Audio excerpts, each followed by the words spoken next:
high school, I was your model high school student. It's like I was class president. I was involved in every club. GPA superb, and my LSAT scores, my SAT scores, okay. But I was just like, all right, but I'm going to get into a good school. So it's time. During the summer, I was on FSU's website every day, like every single day. Like I knew where all the buildings were. I was like, okay, I'm going to do this, I'm going to do that, or whatever. And came time for me to apply to schools. So I'm applying to like all the state schools, and letters are coming in. FIU said no. USF said no. UCF said no. UF said no. UWF said no. I was like, wait, come on. I was just like, on paper, like, I'm a really good student. I was just like, my grades, I'm class president. I was like, come on, like, these schools are baby schools. Like, why can't I get in or whatever? And FSU, I was waiting on FSU.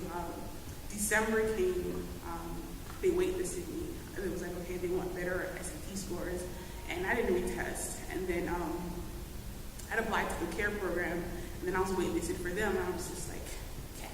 Like, I'm not getting into FSU. I was like, this is where I want to go. This is where I want to be, or whatever. And then in February, FSU said no.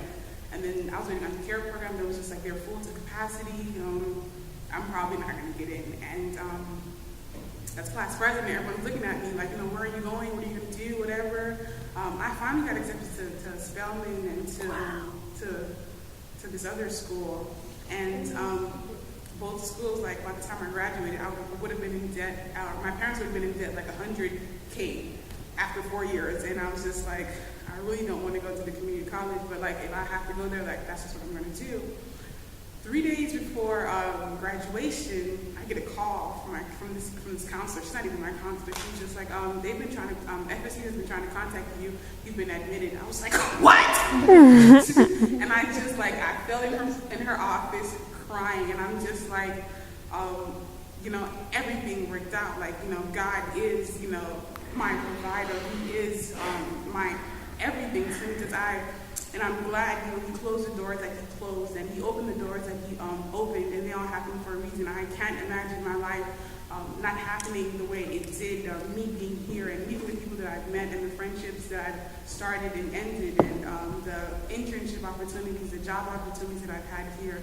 And now I'm in this process again. I'm waiting to hear from law schools, and I've heard the no's, and it's just like, all right, this is nothing. Like, I've had no's before. I've had no's turn into yes. And if it doesn't work out, that's fine. And I just want to thank God for bringing me this far, because even during my career, my undergraduate career, one day I got an email saying your status at FSU is jeopardized. It's like, what?